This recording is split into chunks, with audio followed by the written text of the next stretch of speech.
ರಾಜ್ಯದ ಹಲವು ರಾಷ್ಟ್ರೀಯ ಹೆದ್ದಾರಿಗಳಲ್ಲಿ ಆರ್ಟಿಒ ಅಧಿಕಾರಿಗಳು ಲಾರಿ ಚಾಲಕರ ಬಳಿ ಸುಲಿಗೆ ಮಾಡಿ ಕಿರುಕುಳ ನೀಡುತ್ತಾ ಬರುವ ಬಗ್ಗೆ ಸಮಗ್ರ ತನಿಖೆ ನಡೆಸುವಂತೆ ಸಾರಿಗೆ ಸಚಿವ ರಾಮಲಿಂಗಾರೆಡ್ಡಿ ಹೇಳಿದ್ದಾರೆ. ಸಾರಿಗೆ ಇಲಾಖೆ ಅಪರ ಕಾರ್ಯದರ್ಶಿಗಳಿಗೆ ಈ ಮೂಲಕ ಅವರು ಪತ್ರವನ್ನ ಬರೆದಿದ್ದಾರೆ. ಹಾಗೆ ಇದು ಸುವರ್ಣ ನ್ಯೂಸ್ ಇಂಪ್ಯಾಕ್ಟ್. ಸುವರ್ಣ ನ್ಯೂಸ್ನ ಕವರ್ ಸ್ಟೋರಿ ತಂಡ ಆರ್ಟಿಒ ಇಲಾಖೆಯ ಅಧಿಕಾರಿಗಳು ಹೆದ್ದಾರಿಗಳಲ್ಲಿ ಯಾವ ರೀತಿಯಾಗಿ ಲಾರಿ ಚಾಲಕರನ್ನ ಸುಲಿಗೆ ಮಾಡ್ತಿದ್ದಾರೆ ಅನ್ನೋದನ್ನ ರಹಸ್ಯ ಕಾರ್ಯಾಚರಣೆ ಮೂಲಕ ತೋರಿಸಿತ್ತು. ಇದೇ ತಿಂಗಳ 20ರಂದು ಸುವರ್ಣ ನ್ಯೂಸ್ ಈ ಬಗ್ಗೆ ಸಂಪೂರ್ಣ ವರದಿಯನ್ನ ಬಿತ್ತರಿಸಿತ್ತು.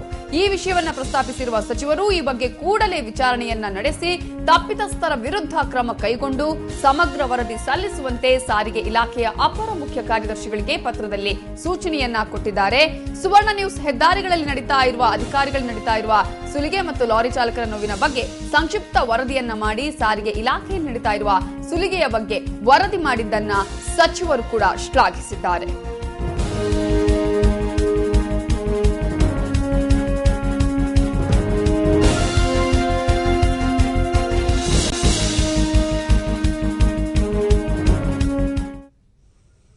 ಈ ಬಗ್ಗೆ ಮಾತನಾಡೋದಕ್ಕೆ ನಮ್ಮ ರಿಪೋರ್ಟರ್ ಕವರ್ ಸ್ಟೋರಿ ತಂಡದಂತಹ ಸದಸ್ಯರಾಗಿರುವಂತಹ ವಿಜಯಲಕ್ಷ್ಮಿ ಶಿವರೂರ್ ಅವರು ನಮ್ಮ ಜೊತೆ ಈಗ ಫೋನ್ ಸಂಪರ್ಕದಲ್ಲಿದ್ದಾರೆ. ವಿಜಯಲಕ್ಷ್ಮಿ, ಈಗಾಗಲೇ ರಾಷ್ಟ್ರೀಯ ಹೆದ್ದಾರಿಗಳಲ್ಲಿ ಆರ್ಟಿಒ ಅಧಿಕಾರಿಗಳು ಯಾವ ರೀತಿಯಾಗಿ ಲಾರಿ ಚಾಲಕರಿಂದ ಒಂದು ಸುಲಿಗೆಯನ್ನ ಮಾಡ್ತಾ ಇದ್ರು ಅನ್ನೋದನ್ನ ವರದಿ ಸಮೇತವಾಗಿ ಬಿತ್ತರಿಸಿದ್ದು ಕವರ್ ಸ್ಟೋರಿ ತಂಡ. ಹಾಗಾಗಿ ಇವತ್ತು ರಾಮಲಿಂಗಾರೆಡ್ಡಿ ಅವರು ಕೂಡ ಇದರ ಬಗ್ಗೆ ತನಿಖೆಯನ್ನ ನಡೆಸ್ತೀವಿ ಅಂತ ಹೇಳಿದ್ದಾರೆ. ನವಿತಾ, ಇದು ನಿಜವಾಗ್ಲೂ ಕೂಡ ಸ್ವಾಗತಾರ್ಹ ಕ್ರಮ. ಆದ್ರೆ ತುಂಬಾ ವಿಳಂಬವಾಗಿ ಆದ್ರೂ ಕ್ರಮಕ್ಕೆ ಒಂದು ಮುಂದಾಗಿರೋದು ಸಚಿವರ ಒಂಥರ ನಮ್ಮ ವರದಿಗೆ ಒಂದು ತಕ್ಕ ಫಲ ಅಂತ ಹೇಳ್ಬೋದು. ಆದ್ರೆ ಇವತ್ತಿಗೂ ಕೂಡ ಅಲ್ಲಿ ಸುಲಿಗೆ ಕಾರ್ಯ ನಡೀತಾನೆ ಇದೆ. ಅಧಿಕಾರಿಗಳಿಗೆ ಯಾರ ಭಯ ಇಲ್ಲ, ಸಚಿವರ ಬಗ್ಗೆ ಒಂದು ಹೆದರಿಕೆನೂ ಇಲ್ಲ, ಸರ್ಕಾರದ ಬಗ್ಗೆ ಒಂದು ಲೆಕ್ಕವೇ ಇಲ್ಲದ ರೀತಿಯಲ್ಲಿ ಸುಲಿಗೆ ನಡೀತಾನೆ ಇದೆ. ಹಾಗಾಗಿ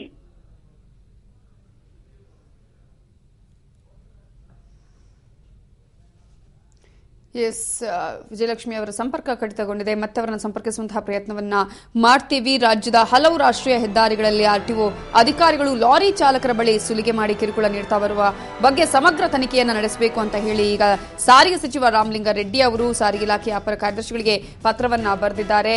ಆದ್ರೆ ಇನ್ನೂ ಕೂಡ ಅಲ್ಲಿ ಆ ರೀತಿಯಂತಹ ಸುಲಿಗೆ ಕಾರ್ಯ ನಿಂತಿಲ್ಲ ಅನ್ನುವಂಥದ್ದು ಗಮನಾರ್ಹವಾದ ವಿಷಯ. ಆರ್ಟಿಒ ಅಧಿಕಾರಿಗಳು ಹಣವನ್ನ ವಸೂಲಿ ಮಾಡ್ತಾರೆ, ಲಾರಿ ಚಾಲಕರಿಂದ ಅಲ್ಲಿ ಹಣವನ್ನ ವಸೂಲಿ ಮಾಡ್ತಾ ಇರೋದನ್ನ ಸುವರ್ಣ ನ್ಯೂಸ್ನ ಕವರ್ ಸ್ಟೋರಿ ತಂಡ ರಹಸ್ಯ ಕಾರ್ಯಾಚರಣೆ ಮೂಲಕ ಇದನ್ನ ವರದಿ ಮಾಡಿತ್ತು.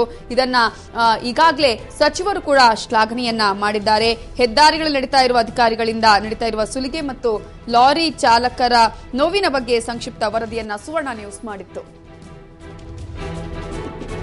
ಈ ಬಗ್ಗೆ ಮಾತನಾಡೋದಕ್ಕೆ ಮತ್ತೆ ವಿಜಯಲಕ್ಷ್ಮಿ ಶಿವರೂರ್ ನಮ್ಮ ಜೊತೆ ಸಂಪರ್ಕದಲ್ಲಿದ್ದಾರೆ. ವಿಜಯಲಕ್ಷ್ಮಿ, ನೀವು ಹೇಳ್ತಾ ಇದ್ರಿ ಮತ್ತೆ ಅಂತಹ ಒಂದು ಹಣ ವಸೂಲಿ ಆಗ್ತಾನೆ ಇದೆ, ಇನ್ನೂ ಕೂಡ ನಿಂತಿಲ್ಲ ಅನ್ನುವಂಥದ್ದನ್ನ. ಏನಂದ್ರೆ ಒಂದೊಂದು ಆರ್ಟಿಒ ಆಫೀಸರ್ಗಳು ಒಂದು ಅಡ್ಡ ಮಾಡ್ಕೊಂಡು ಅಲ್ಲಿ ಪ್ರತಿನಿತ್ಯ ಲಕ್ಷಾಂತರ ರೂಪಾಯಿ ಸುಲಿಗೆಯನ್ನ ಮಾಡ್ತಿದ್ದಾರೆ. ಅಂದ್ರೆ ಕಾನೂನು ಬಾಹಿರವಾಗಿ ಹೆಚ್ಚು ಲೋಡ್ ಹಾಕೊಂಡು ಬಂದಿರುವಂತ ಲಾರಿಗಳನ್ನ ಬಿಟ್ಟು ಉಳಿದ ಇಲ್ಲ ಅಂದ್ರೆ ಖಾಲಿ ಇರುವ ಲಾರಿಗಳು ಬಂದ್ರು ಕೂಡ ಅವರಿಂದ ಕೂಡ ಸುಲಿಗೆ ಮಾಡಿ ಒಂದೊಂದು ಚೆಕ್ ಪೋಸ್ಟ್ ಅತ್ತಿ ಬೆಲೆಯಲ್ಲಿ 40 ಲಕ್ಷ, ಚೆಕ್ ಪೋಸ್ಟ್ ಅಲ್ಲಿ 80 ಲಕ್ಷ ಒಂದು ದಿನಕ್ಕೆ ಈ ರೀತಿ ಸುಲಿಗೆ ಮಾಡ್ತಿದಾರಂತೆ. ಅಂದ್ರೆ ನಮ್ಮ ನಾಡಿನ ಇದು ನಮ್ಮ ಸರ್ಕಾರದ ಬೊಕ್ಕಸಕ್ಕೆ ಸೇರ್ಬೇಕಾದ ಹಣ ಪ್ರತಿ ಆರ್ಟಿಒ ಅಧಿಕಾರಿಗಳ ಮನೆ ಸೇರ್ತಾ ಇದೆ. ಪ್ರತಿನಿತ್ಯ ಇಷ್ಟೊಂದು ಸುಲಿಗೆ ಆಗ್ತಿದ್ರು ಕೂಡ ನಮ್ಮ ಸರ್ಕಾರ ಏನ್ ಮಾಡ್ತಿದೆ, ಸಾರಿಗೆ ಇಲಾಖೆ ಏನ್ ಮಾಡ್ತಿದೆ ಅನ್ನುವಂಥದ್ದು ಕೂಡ ಅಚ್ಚರಿ ಮೂಡುವಂತದ್ದು. ಯಾಕಂದ್ರೆ ಇದು ವರದಿ ಸಲ್ಲಿಸ್ತೀವಿ, ಕ್ರಮ ಕೈಗೊಳ್ತೀವಿ ಅನ್ನುವಂಥದ್ದು ಅದು ಸೋಗಲಾಡಿತನದ ಮಾತಾಗಿರುತ್ತೆ, ಸಾರಿಗೆಯ ಉತ್ತರ ಆಗಿರುತ್ತೆ. ಆದ್ರೆ ಪ್ರಾಮಾಣಿಕವಾದ ಪ್ರಯತ್ನ ನಡೀಲೇಬೇಕು. ಇಲ್ಲದಿದ್ರೆ ಈ ಸುಲಿಗೆ ದಿನಾನಿತ್ಯ ನಡೀತಾನೆ ಇರುತ್ತೆ. ಅಧಿಕಾರಿಗಳಿಗೆ ಯಾವ ಭಯನೂ ಇರಲ್ಲ. ಅವ್ರು ಇಂಥ ಜಾಗಕ್ಕೆ ಬರಕ್ಕೆ ಲಂಚ ಕೊಟ್ಟು ಲಕ್ಷಾಂತರ ರೂಪಾಯಿ ಲಂಚ ಕೊಟ್ಟು ಇಂಥ ಜಾಗಗಳಿಗೆ ತಮ್ಮ ಪ್ಲೇಸ್ಮೆಂಟ್ ಮಾಡ್ಕೊಂಡಿರ್ತಾರೆ. ಹಾಗಾಗಿ ಹಾರಿಕೆ ಉತ್ತರ ಕೊಡೋದಕ್ಕಿಂತ ಪ್ರಾಮಾಣಿಕವಾದ ಪ್ರಯತ್ನ ಆಗ್ಲೇಬೇಕು ಅಂತ ನಾನು ಕೇಳ್ತೀನಿ. ಇದರ ಮೂಲಕ ಅಂದ್ರೆ ಸರ್ಕಾರದ ಗಮನಕ್ಕೆ ಬಂದ್ರು ಇನ್ನೂ ವಿಳಂಬ ಆಗ್ತಾ ಇದೆ ಅಂತ ಅನಿಸ್ತಾ ಇದೆಯಾ ಹೇಗೆ ಅಂತ? ಈ ನಾನು ವರದಿಯನ್ನ ಶುಕ್ರವಾರ ನಾವು ಪ್ರಸಾರ ಮಾಡಿದ್ದು. ಆದ್ರೆ ಇವತ್ತು ಸಚಿವರು ಇದಕ್ಕೊಂದು ಉತ್ತರ ಕೊಡ್ತಿದ್ದಾರೆ. ನಾವು ಸಚಿವರಿಗೆ ಈಗಾಗಲೇ ಸಿಡಿಯನ್ನ ಕಳಿಸಿದ್ವಿ, ಈ ಬಗ್ಗೆ ನಾವು ಪ್ರಶ್ನೆಗಳನ್ನು ಕೇಳಿದ್ವಿ. ಇವತ್ತೆಲ್ಲೋ ಒಂದ್ ಕಡೆ ಅಂದ್ರೆ ಏನೋ ಒಂದು ಕಣ್ಣೊರೆಸುವ ತಂತ್ರ ಅನ್ನೋ ರೀತಿಯಲ್ಲಿ ಒಂದು ಉತ್ತರವನ್ನ ಕೊಟ್ಟಿದ್ದಾರೆ.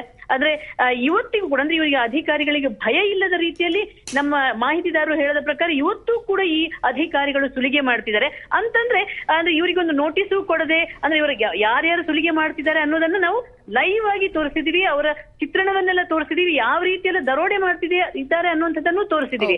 ಆದ್ರೆ ಅವರು ಭಯ ಇಲ್ಲದೆ ಇವತ್ತಿಗೂ ಸುಲಿಗೆ ಮಾಡ್ತಿದ್ದಾರೆ ಅಂದ್ರೆ ನಿಜವಾಗ್ಲೂ ಅವರಿಗೆ ಸರ್ಕಾರದ ಅಥವಾ ಸಚಿವರ ಭಯ ಇಲ್ಲ ಅನ್ನುವಂಥದ್ದು ಸ್ಪಷ್ಟವಾಗುತ್ತೆ. ಓಕೆ, ಧನ್ಯವಾದಗಳು ವಿಜಯಲಕ್ಷ್ಮಿ ಮಾಹಿತಿಗಾಗಿ.